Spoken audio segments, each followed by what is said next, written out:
Hello friends, फिर से स्वागत करता हूँ आपको अपने इस मंच पे।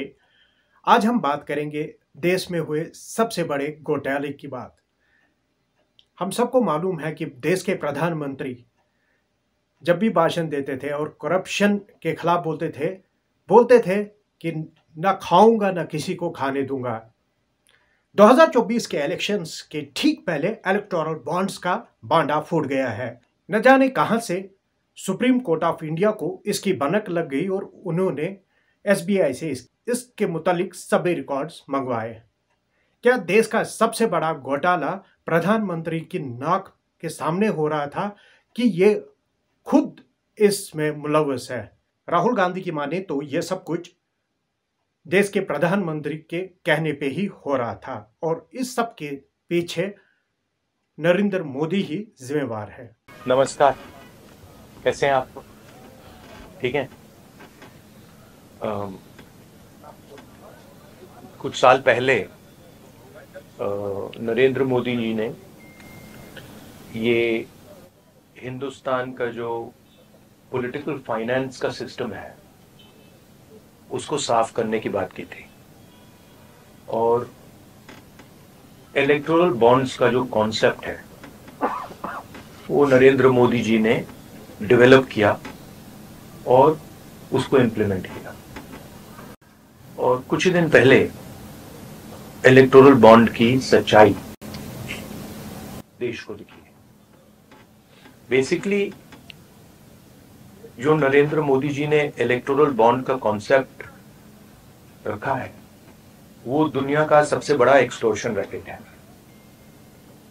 मैं फिर से कह देता हूं, दुनिया का सबसे बड़ा नेशनल लेवल का एक्सटॉर्शन रैकेट है।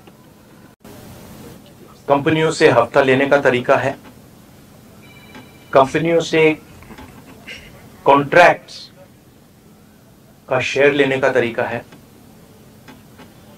और शायद सबसे बड़ा, दुनिया में सबसे बड़ा भ्रष्टाचार का स्कैम है। इसके सब आंकड़े आपके सामने हैं। पूरी कंपनी की लिस्ट अभी आई नहीं है। इसमें शेल कंपनीज हैं, इसमें सीबीआई ईडी से प्रेशर डाल के पैसा लिया जा रहा है, डेट्स हैं, कंपनी पर केस लगता है, उसी के थोड़े दिन बाद बीजेपी को पैसा मिलता है, हजारों करोड़ रुपए का कॉन्ट्रैक्ट मिलता है, कॉन्ट्रैक्ट का एक कट बीजेपी को डायरेक्ट मिलता है। तो ये प्रधानमंत्री का कॉन्सेप्ट है और दुनिया में सबसे बड़ा भ्रष्टाचार का, करप्शन का उदाहरण है।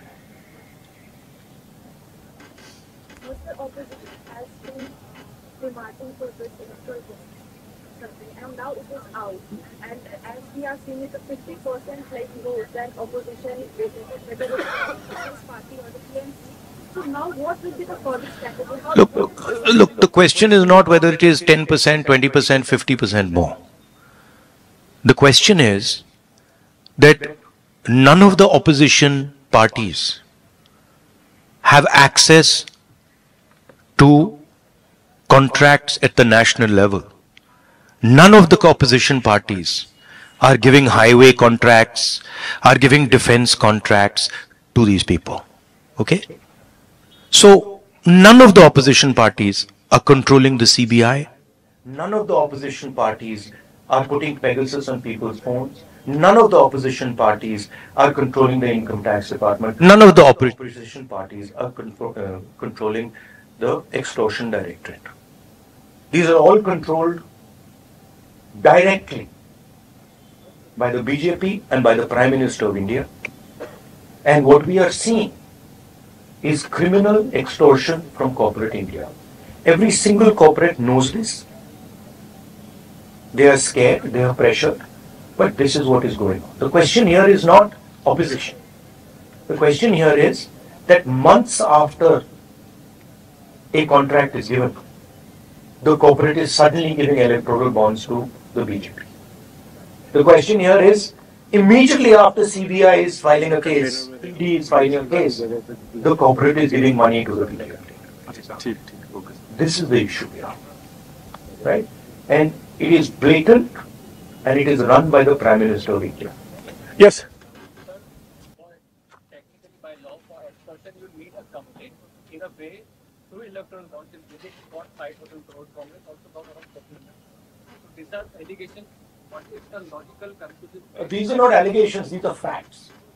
If you look at these companies, you can see that certain of these companies have never donated money to the BJP, have got an ED case on them, a CBI case on them, and then immediately they are giving money to the BJP.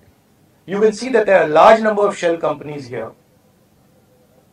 right, which are connected to other companies, which are giving money to the BJP. It's upfront, right? So don't try and create this idea of technicality. Okay, you please be an impartial journalist, and you see what is in front of you, and don't try and muddy the waters. Right? There's no question here of what do you mean what happens next? What happens next is this is the criminal act that has been imposed on the people of India. That's what happens next. An investigation of this act hopefully takes place. Right? The Supreme Court acts on this, and as important, maybe it's about time some of you start writing about it. Yeah, हाँ जी. जो top 5 donors हैं उसमें से 3 donor वो हैं जिनके यहाँ पर आईटी या सीबीआई आती है, उसके बाद वो डोनेट करते हैं. अब कल चुनाव आयोग की ओर से डेट भी डिक्लेयर किया जाएगा चुनावों का, तो ये कितना अहम मुद्दा रहने वाला है 2024 चुनावों के लिए आप लोग? नहीं, ये देखिए, ये बहुत अहम मुद्दा तो है, मगर इस स्केल का भ्रष्टाचार, इस लेवल का भ्रष्टाचार कि आप देश की पूरे के पूरे इंफ्रास्ट्रक्चर को करप्शन करने में लगा दो, सीबीआई को, ईडी को, इनकम टैक्स डिपार्टमेंट को, इन्वेस्टिगेटिव सारे के सारे का रोल आप करप्शन बना दो. और आइडिया किसका है? आइडिया प्रधानमंत्री का है. प्रधानमंत्री ने स्वयं कहा कि इलेक्टोरल बॉन्ड्स से पॉलिटिकल फाइनेंस साफ होगा. तो मतलब ये इससे बड़ा भ्रष्टाचार तो हो ही नहीं सकता. और ये गडकरी जी ने नहीं कराया, ये नरेंद्र मोदी जी ने कराया है. सीधी सी बात है. हाँ अभिनव, एक minute. Abhinav,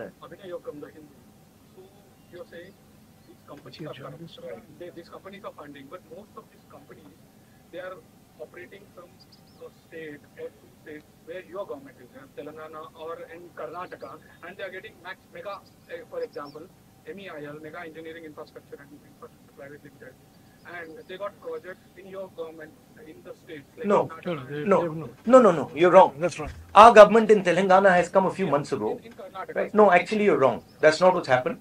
Again, we are not controlling the ED, we are not controlling the CBI, we are not controlling the income tax department, and there is no correlation between our contracts and between contracts and funding to us. Please take a good look at the dates of these things, and you will see that there is a correlation between these things and the BJP. हाँ अजीत, एक minute Ajit. मेरा सवाल भारत जोड़ो यात्रा से जुड़ा हुआ है. ये 5 साल 5 क्या है और 25 लाख की भैया हमारा फोकस आज ये भ्रष्टाचार पे है. कल नहीं. अच्छा, तो यात्रा कल खत्म होगा. ये जो चुनाव 2024 का है, ये आपके लिए डू एंड डाई का चुनाव क्या होगा? और अगर कांग्रेस हारती है तो पहली बार होगा कि 15 साल के लिए कांग्रेस सत्ता से बाहर होगी. अगर आप देखिए, आप इसको डिस्ट्रैक्ट करने की कोशिश मत कीजिए. ठीक है, ये यात्रा के बारे में नहीं है, ये भ्रष्टाचार के बारे में है. आप लोग लगे रहते हो कि डिस्ट्रैक्ट करना है. रियलिटी ये है कि सबसे बड़ा भ्रष्टाचार हिंदुस्तान की हिस्ट्री में, हिंदुस्तान के पूरे इंस्टीट्यूशंस को लेकर नरेंद्र मोदी ने किया है. ठीक है, तो आप काइंडली इसको डिस्ट्रैक्ट करने की कोशिश मत कीजिए. बड़ा ऑब्वियस हो जाता है, सब लोगों को समझ आ जाता है. सर मैं एक पॉलिटिकल सवाल पूछ सकता हूं? हाँ जी. इस तरह से महाराष्ट्र की जो पार्टियां हैं, शिवसेना है राष्ट्रवादी है और भी अलग अलग प्रदेश में पार्टियों को दो टुकड़े में दो टुकड़ा किया जो महाविकास आघाड़ी के साथ में है, उसका इफेक्ट कितना पड़ेगा? और नहीं, वो दो टुकड़े में वो जो किया उसका पैसा कहां से आया? यहीं से तो आया। जो ये हिंदुस्तान में state government after state government गिरा रहे हैं, पैसा कहां से आ रहा है? इधर से तो आ रहा है। और ये अभी तो छोटा सा भाग दिखा है। तो इन्होंने पूरे के पूरे सिस्टम को एक्सटॉर्शन का सिस्टम बना दिया है। पॉलिटिकल पूरे स्ट्रक्चर को इन्होंने कैप्चर कर दिया है। सीबीआई इन्वेस्टिगेशन नहीं करती है, ईडी इन्वेस्टिगेशन नहीं करती है, एक्सटॉर्शन करती है। किसके लिए? बीजेपी के लिए। पिछले चंद सालों में हमने देखा कि कहीं जो सरकारें हैं उनको तोड़ा गया और जोड़ तोड़ की सियासत चली, और राहुल गांधी की माने तो उसके लिए यही पैसा इस्तेमाल हुआ है। ये पार्टी को जो तोड़ा गया उसको बीजेपी ने सेंट्रल लीडरशिप ने तोड़वाया। तो ऑब्वियस है, वो तो मतलब अमित शाह वही काम करते रहते हैं। उन्होंने उनको पैसा दिया, ये भी सब जानते हैं, पूरा महाराष्ट्र जानता है पैसा कहां से आया। मैं आपको बता रहा हूं पैसा कहां से आया। बट सबसे बड़े कॉन्ट्रैक्ट्स हैं, उसका हिस्सा लेकर बीजेपी ने सरकार को बनाया। तो नीति यही है। हाँ जी, राहुल जी, आप एक्सटॉर्शन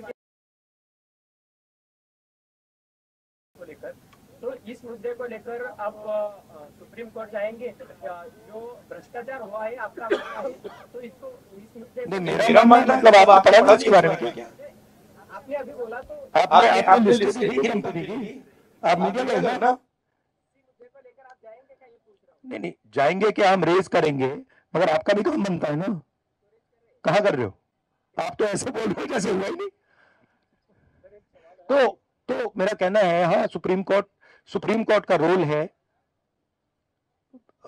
आपका रोल है। ये पूरा का पूरा जो हिंदुस्तान का इंस्टीट्यूशनल फ्रेमवर्क है, इसको बीजेपी ने कैप्चर कर रखा है। और पूरे सारे के सारे इंस्टीट्यूशंस इसी काम में लगे हुए हैं। ये एंटी नेशनल एक्टिविटी हो रही है, इससे बड़ी एंटी नेशनल एक्टिविटी हो ही नहीं सकती। और दुनिया में सबसे बड़े लेवल पे हो रही है, सबसे मतलब मैक्सिमम जैसे किया जा सकता है वैसे किया जा रहा है हिंदुस्तान में। हिंदुस्तान में जो हमारे इंस्टीट्यूशंस हुआ करते थे, वो आज इंस्टीट्यूशंस हिंदुस्तान के नहीं है।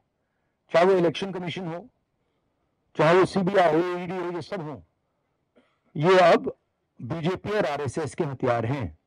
ये हिंदुस्तान के इंस्टीट्यूशंस नहीं रहे, इसीलिए ये जो हो रहा है ये हो पा रहा है। अगर ये इंस्टीट्यूशंस अपना काम करते, अगर सीबीआई अपना काम करती, ईडी अपना काम करती, तो ये नहीं होता। तो उनको ये भी सोचना चाहिए, ये जो सब कर रहे हैं, कि किसी ना किसी दिन बीजेपी की सरकार बदलेगी और फिर कार्रवाई होगी। और ऐसी कार्रवाई होगी कि मैं गारंटी कर रहा हूं ये फिर से कभी नहीं होगा। इलेक्शन कमीशन की ओर से कल चुनाव की तारीखों का ऐलान कर दिया है, और उससे ठीक पहले इस तरह के स्कैम का सामने आना रूलिंग पार्टी के लिए खतरे की घंटी बजा रहा है। जहां कुछ दिन पहले तक प्रधानमंत्री जगह जगह जाके बीजेपी के लिए 370 और एनडीए के लिए 400 पार की बात कर रहे थे, लेकिन अब आगे का सफर कितना आसान रहेगा बीजेपी के लिए। और ऐसे में जब इस तरह का बड़ा स्कैम सामने आया, और अब लोगों का यह भी कहना है कि शायद यही पैसा आने वाले चुनाव में इस्तेमाल होना था, और उसी के चलते इस तरह का जो लक्ष्य है वो रखा गया था। उम्मीद करता हूं कि अनस्क्रिप्टेड का ये प्रोग्राम भी आपको पसंद आया होगा। आपसे निवेदन है कि हमारी चैनल को अपना सहयोग दें, हमारी चैनल को सब्सक्राइब करें, शेयर करें और अपने सुझाव कमेंट सेक्शन में देना न भूलें। आज के लिए बस इतना ही। दीजिए अपने होस्ट सनम तसद्दुक को इजाज़त। अल्लाह हाफिज़।